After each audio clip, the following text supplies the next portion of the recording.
Hey friends, um, really quickly, I want to explain this video. An app, the app I'm using, Video Shop, is not the best app. Some of the choices that it makes are good in certain situations and then bad in others. Um, I had prepared a lot of text for this video so that I wouldn't be stumbling over my words and forgetting some pretty important parts. Um, but it turns out that when you're voice recording, all of the audio, or excuse me, all of the text on screen is just gone. So all of the text I had written and meant to delete afterwards is going to have to be on screen because I don't want to like stop recording and then start recording again so I can read and then try to memorize my lines. I wanted to avoid memorizing lines. I just gave myself some pointers as to what I was supposed to say and then let my emotions come out while I was like remembering and seeing what was happening. So that's really frustrating for me because I spent a lot of time on this video because I wanted it to actually be as high quality as possible. I have a lot of respect for the artist and more specifically the artist's rendition of Level 99 Games. Level 99 Games rendition of the artist. This was also a really, really crazy game, and I just genuinely wanted to show my appreciation. And we had figured out a lot of the kinks, my buddies and I. We had actually figured out the best way to like showcase certain things, and we discovered that there's good ways to showcase other things.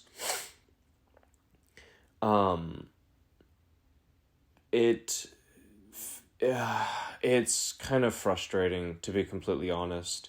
So I'm going to have to rewrite some of the notes that I left myself so that they're coherent. But there's going to be strange transitions that you're just going to have to pause if you want to read. Otherwise, it'll throw up the constant progression of the video, and yeah, that's really, really frustrating. So I'm sorry about that.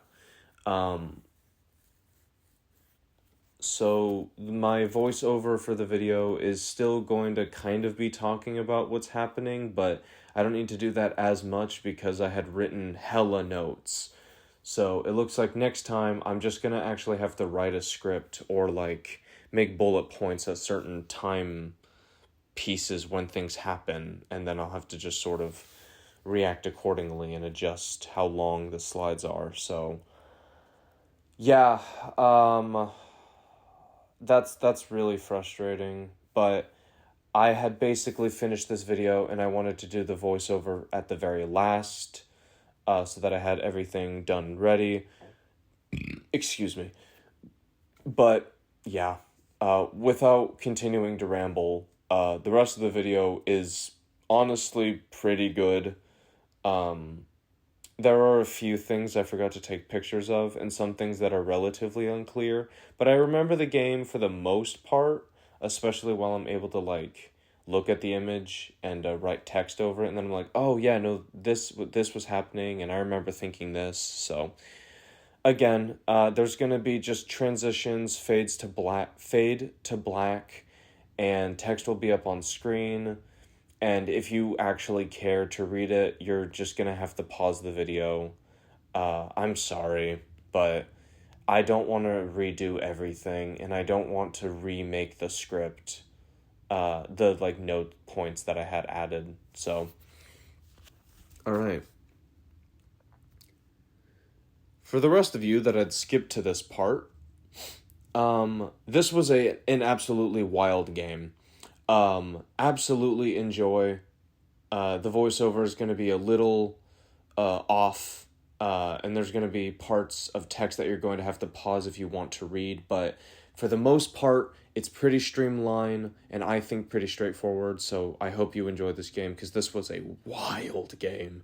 So without further ado, we'll begin with the player boards, and yeah. So, as you can see, David King is going first, Jeff Johansen's going second, Nea Thomas is going third, and Jake Park is going fourth. This is my standard group that I'm playing with.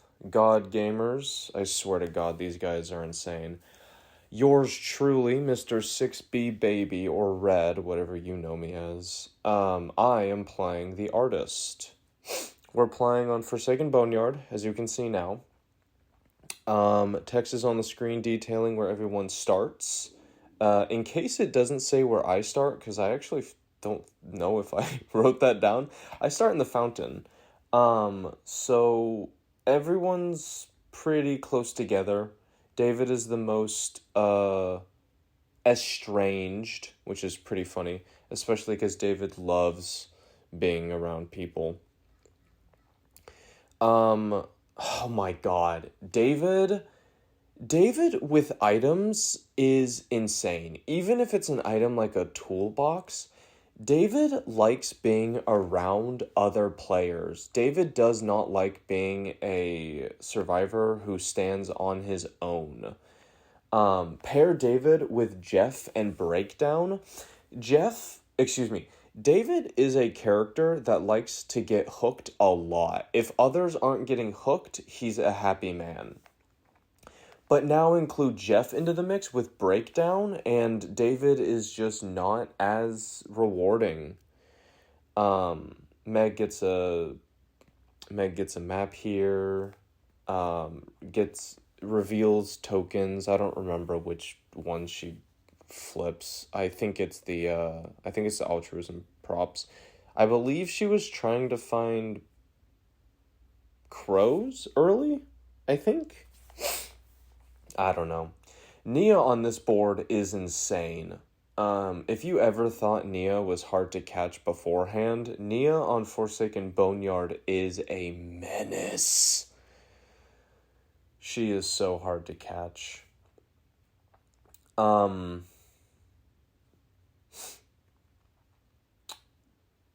Yeah. Jeff. Full disclosure, I never end up hooking Jeff once, and he gets 2 unhooks. I could have used Grim Embrace on him twice, but I just don't.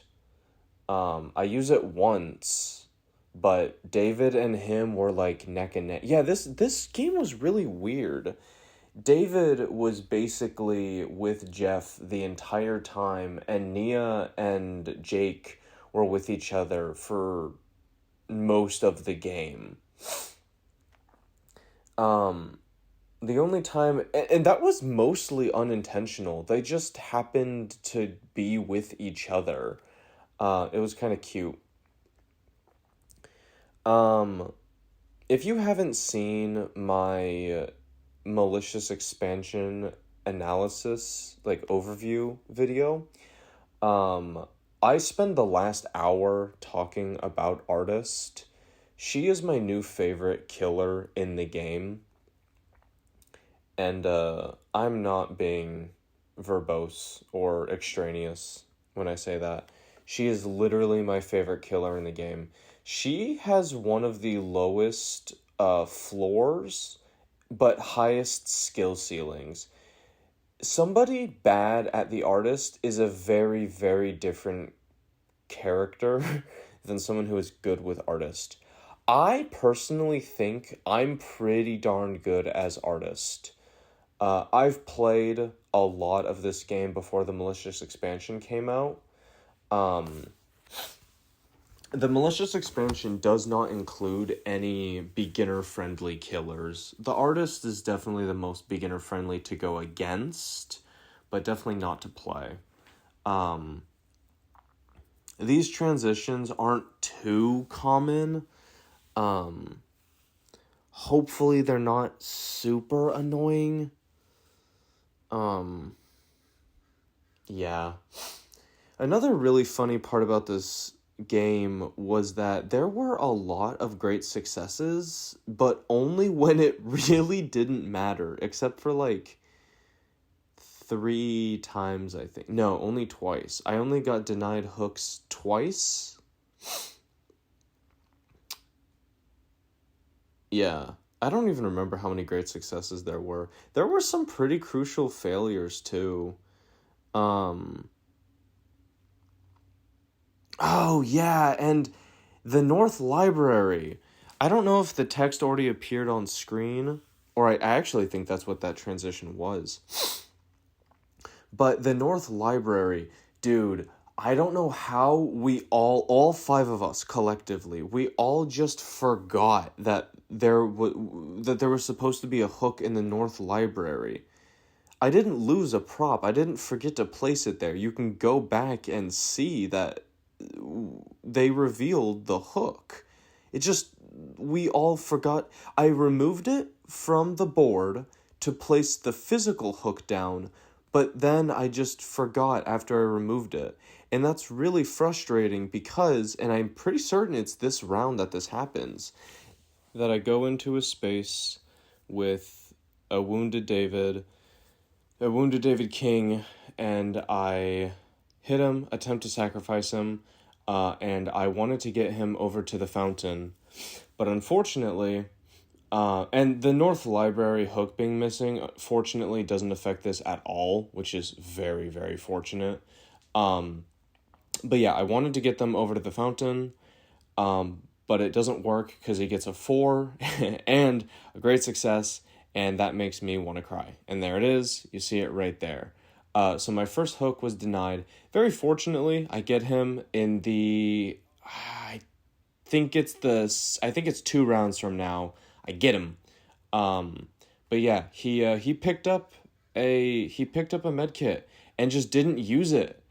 Like, oh God, I don't know what his plan was, but yeah. But also the crow. I don't know what I was thinking. Honestly, I think that was my biggest misplay. I actually don't think that ruined anything. I think the first die that they would have rolled probably would have been the great success either way. But yeah, it really sucks when your first hook is denied. It's like, okay, well, I tried, I failed, and that sucks. There's a pretty funny moment where David crouches and the generator's almost complete in the failure. It's so funny. There's a pretty funny moment where David's in the graveyard and he wants to crouch, and he wanted Nea to remove the breakable wall, but she had her own plan and was like, nah. It was pretty funny. It was pretty funny.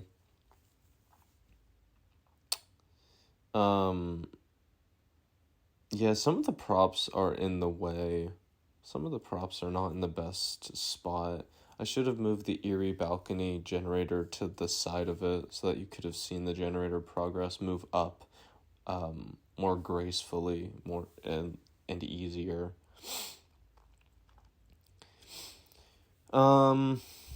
Yeah, right now I've only got 1 dire crow out on the board. To be completely honest, you really only want 1 or 2 max of your dire crows out. Especially because this is pretty early in the game. They only have, I think, 1 generator. God, David King and his medkits. There are 4 medkits in the game. There are 4. And he found 3 of them. This is also what makes Nea really strong. The ability to not remove chests. There's a few perks that are like this. There's Appraisal, which allows you to spend 2 blood points to get an item that's discarded by a different survivor. There's Built to Last, 2 blood points, where, you spend 2 blood points and you get to keep your item, but you can't use it again until the next turn. And then there's Streetwise, which is 1 blood point, and it allows you to interact with a chest and not remove it. You get the item, you can interact with it this turn, everything. Or not interact, you can use it this turn, everything. everything standard.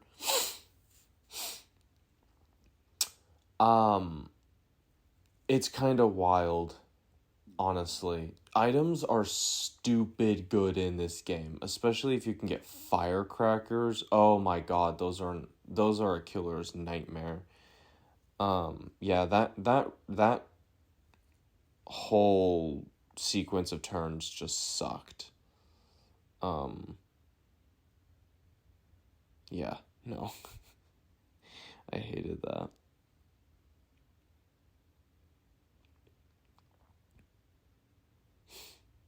There's another future round that feels even worse, and I think that's where I messed up big.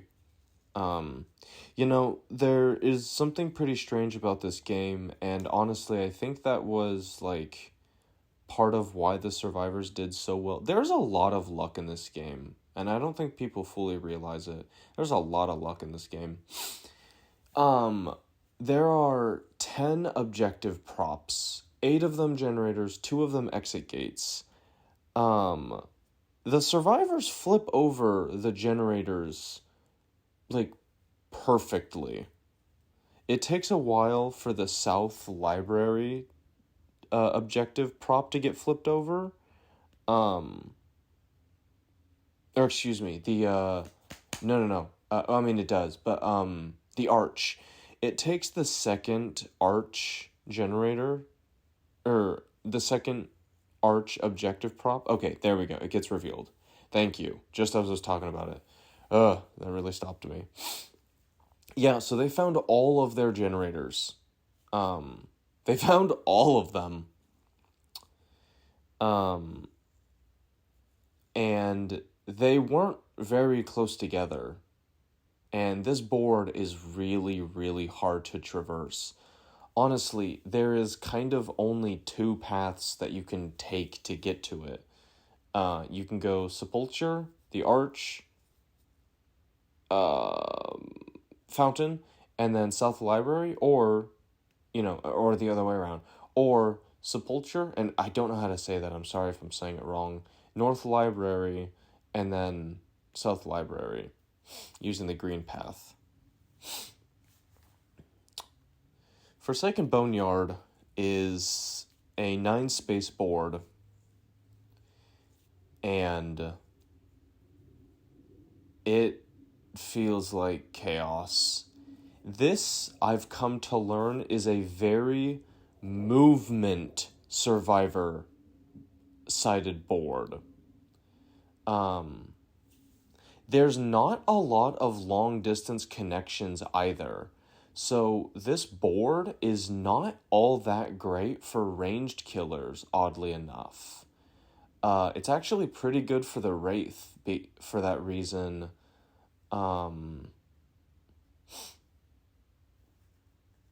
Yeah, this board is very, very interesting. Honestly, it's not even survivor-sided, but like Nea, Feng Min, Meg Thomas, they do great on this board. And usually, dude, I need to talk about the prop placement on this board. It wasn't rigged or anything. Like, we have a system where usually I'm the one that moves the tiles in the first place, and then I sort of just put them down on the board. I turn away, one survivor flips some props around, another survivor flips some props around, I flip some props around, the next survivor, and then the next survivor.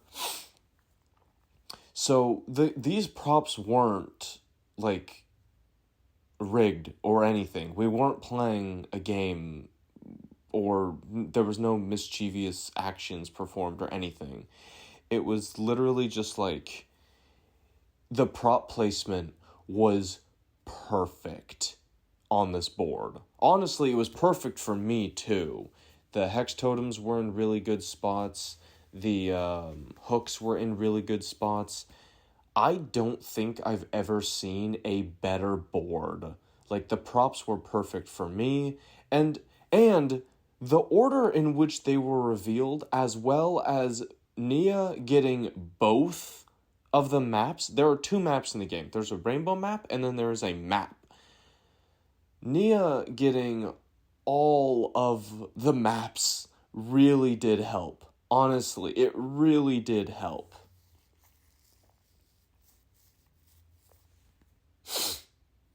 Dude, the order that they flipped them, not finding any exit gates until like the very end, and they basically knew where the exit gates were, which is why they didn't reveal them until either 3 generators were completed, or no, until they were like finally ready to complete the generators. It was kind of wild, in all honesty. I just can't believe how this game went. I definitely misplayed at some pretty crucial roles, like not removing the crow that's currently in the fountain. Jake eventually moves it up into the arch, which is when they really started to like crack down on getting finished with the game. That's when these bitches were going gaga.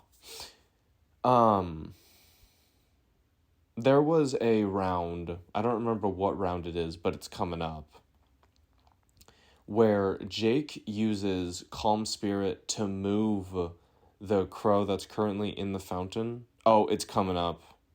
It's coming up. Just wait for it. 15 seconds later. Show me the money so I can talk about it when it's applicable. Bam. Jake uses Calm Spirit as an interaction to mess with my Dire Crow. And he can do that because the power says to treat Dire Crows just like normal crows.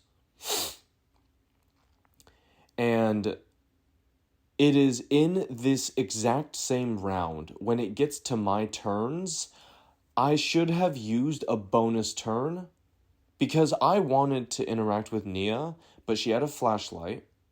So if I remember correctly, my turn order was wait and then sprint. Wait because I wanted to interact with Nea, but she used the flashlight. Yep, right there. And then sprint because I wanted to break that pallet because I could tell that the game was starting to come to its closure. It was in this moment I should have realized. I recognized that there were no more pallets that could block the green path on Twisted Tree. I recognized it. I should not have allowed that crow, that dire crow in the arch to still exist. I should have used a bonus turn here, and it should have been to have removed that damn dire crow. Honestly, that is the reason I lost the game. If I stopped using my power altogether in this, I might have genuinely won.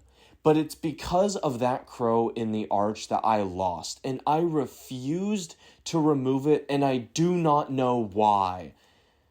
Artist needs to use her bonus turns to clean up her crows, because if she doesn't, her crows never get removed. The survivors love using them, and if Jake wasn't in this game, the crow would have been in the fountain, which would have still been a bad idea because the other exit gate was in the South Library. But just look at that. I should have known, even after this, I should have gotten rid of the arch immediately. The arch, I can't remove a space, but I should have gotten rid of that damn dire crow. That was my biggest fault.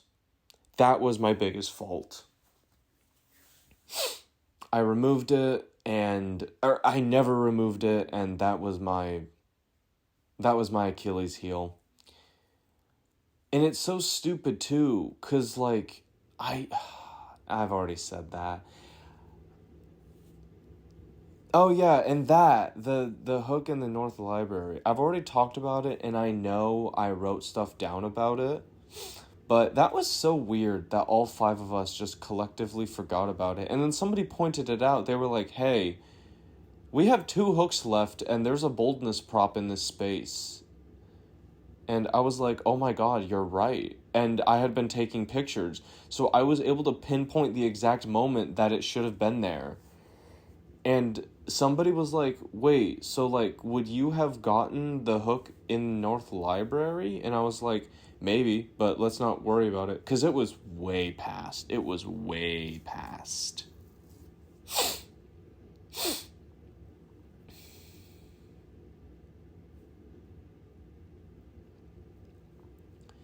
Yeah, but back to what I was talking about with Artist. Artist needs to use her killer powers to remove her killer powers. Artist needs to use her killer bonus turns to remove her crows, and sacrifices. The thing about the Artist, and I've played against people who are not experienced in this game. They don't realize how good items are, and they don't really care too much about healing. They're just like, all right, we just need to get this generator done. Otherwise, she's just gonna kick the generator again and damage it and all that sort of stuff. I actually really like playing Artist against beginners because I tell them, you can actually use my crow against me, and they don't fully realize how good it is until they're like midway through the game, and they're like, oh wow, so we can just ignore your power if we use it. And it's like, yes, there you go, yeah. Artist is great for actually teaching beginners how good crows are. Dude, the Artist is great, but do not start playing the game as her. Play as like Doctor or Huntress or Trickster or something, right?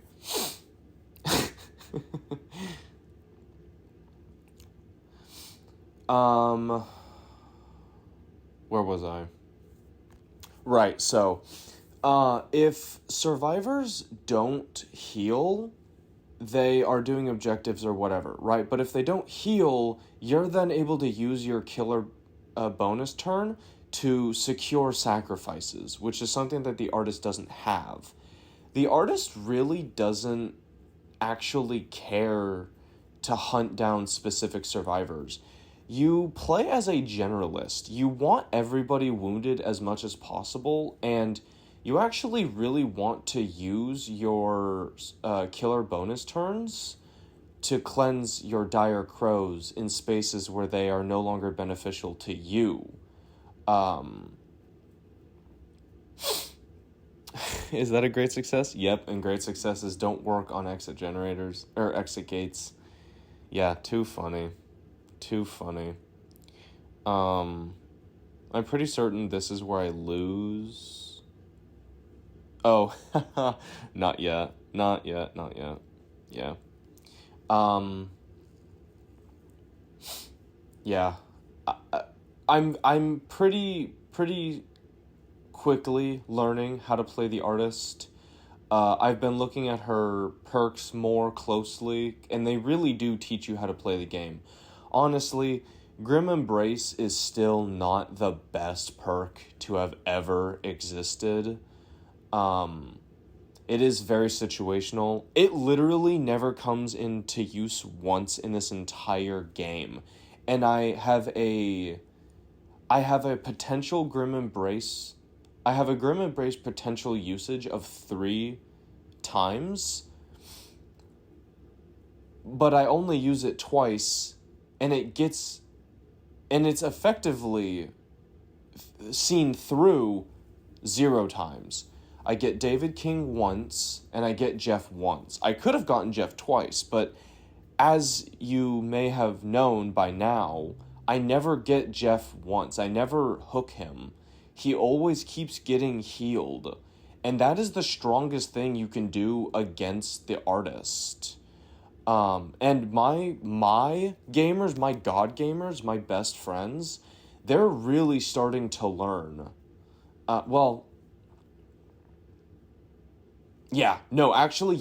are. They're not starting to learn. They have learned, and they're finally starting to use it into effect. They know how to play. They know how to play against artist, and I know how to play as artist.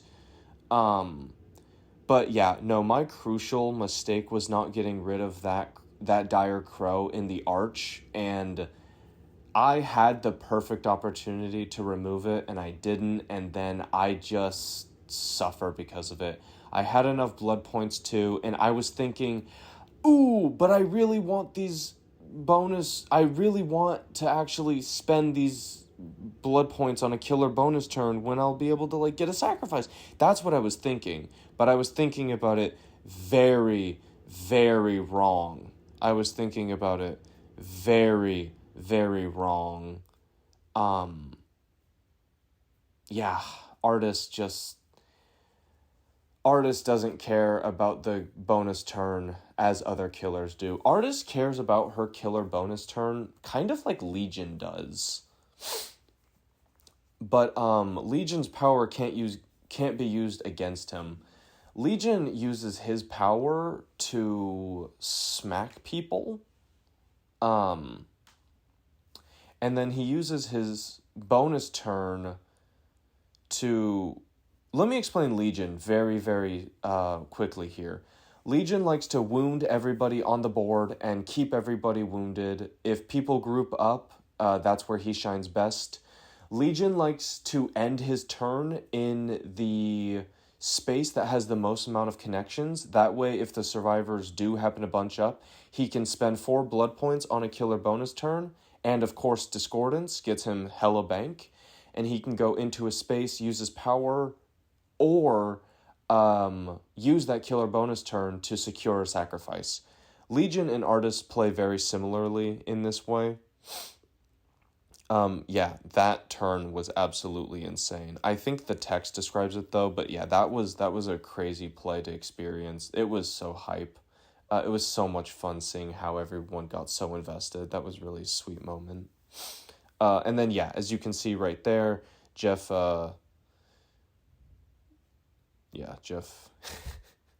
Grim Embrace. And of course it never gets used. But yeah, the Legion and the Artist play very similarly. They like to wound during their turns. They don't like to hunt down specific survivors. They like to use their killer bonus turns to secure sacrifices. But the Artist has the extra note of also use your killer bonus turn to get rid of dire crows in spaces where they're no longer helpful, you know? Honestly, exit gates are a great place to use dire crows, because people are going to end their turn in the exit gate space, and then you just know where they're going to go. But also, this board is very harmful in figuring out where survivors are going to go, because it's got hella green on the outskirts, and then on the inside it's got green as well, but it's like connected to 4 different spaces. Not that that really matters. If you also go green, you can go to any one of those spaces, but yeah. The breakable walls are also really powerful. On this board, honestly, I think this board has the strongest breakable walls. All 4 are incredibly opposing. Yeah, so that's the game. I hope that this voiceover, where I don't really talk about action by action, and you get to kind of just watch the game, but with text, I actually really like this. I think I'm going to continue doing this because I want to get Night done next. We're planning on meeting up soon, either tomorrow or Thursday. We're going to meet up and we're going to play Autohaven Wreckers as Night because we want to know how he does on that board. Hopefully the video will be out by Friday. But also I don't want to rush it because I know a lot of people like the Night and people are starting to get their, or are about to start getting their boards. their copies of the malicious expansion. So I want to try to get this video out before next week. Also because next week, Space Marine 2 comes out, and that's going to be the first Warhammer 40k game that I ever play. And I've got buddies, some that I know in real life and some that I know online, that I'm going to be able to play with, and it's going to be a lot of fun. And I bought the edition that gives you pre-release. So anyways, that's going to be fun. So I really don't want to give myself any work for next week. The only work that I want to give myself next week is the one that I get paid for, baby. So yeah, hopefully you guys can look forward to the night. Let me know what you prefer. If you prefer the voiceover talk step by step, and I can use the text to describe more specific details. But personally, based off of the app that I'm using, given its shortcomings and some of its more technical difficulties, I really liked working like this. I liked being able to talk about the match retrospectively, and it allows me to talk about the killer and the survivor and the board and all of that sort of stuff, which I think is much more important right now because some people haven't received their boards yet, and this is hopefully going to be pretty helpful in showcasing how to play the artist, how to play against the artist, what not to do as the artist, and forewarnings as to what to do as the artist. For I am your forerunner in this case. I made mistakes so that you can learn from them before you even touch the artist. That way you can play as beautifully as she is, as Miss Carmina Mora is. Yeah, if you like the video, feel free to give a sideways thumbs. And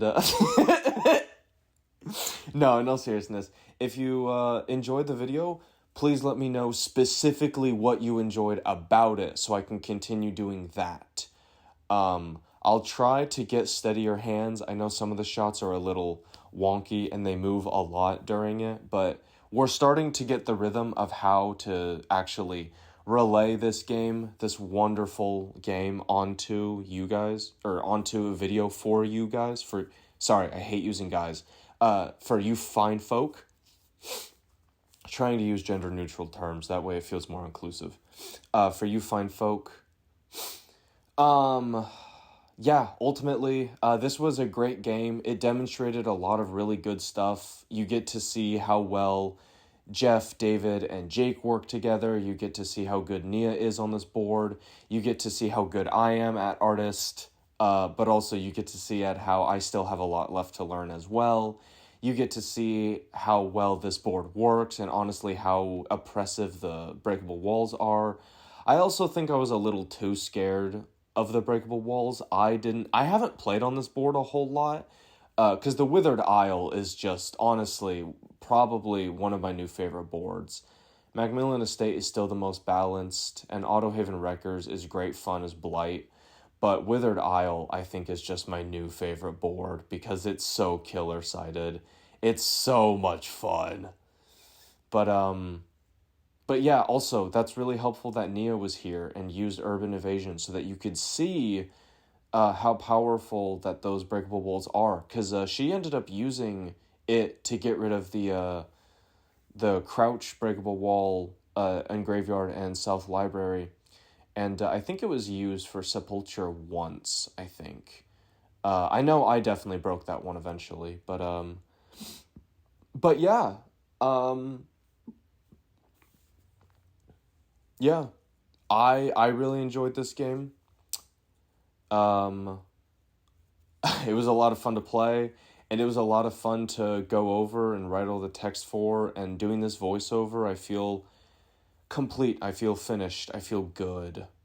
This was a really fun video to make, and it was really fun to play, and I'm so glad that we had a fun, amazing game with the artist, and I'm glad I got to play with my standard group, my God Gamers, my good buddies, so that we could give you this wonderful game. And of course, as always, I want to end this video by thanking Level 99 Games for just making one of the best board games ever. And more specifically in this case, one of the best expansions I've ever seen in a game. Like, the Riverfolk expansion for Root is amazing. And the More Vagabond pack is also amazing. The Scoundrel, My Beloved. Also, the Arbiter, My Beloved. Those are probably my two favorite Vagabonds. But, like, this game is in another world. This game is insane. This board, survivor interactions, like, yeah. I have nothing but praise. I have nothing but praise. You guys killed it. You guys made Artist the most fun killer to play, for me specifically. And,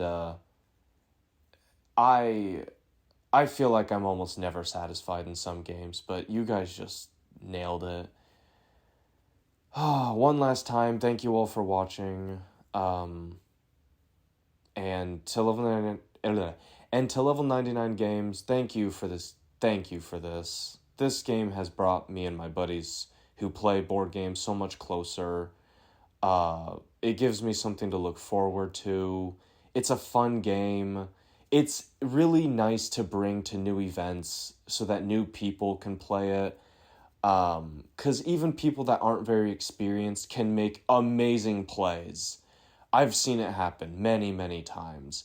You don't have to be a god gamer to be a god at this game. Yeah, I mean, this game is just great. That's it. Thank you. All of you. Much love. Take care, folks. Have a safe day.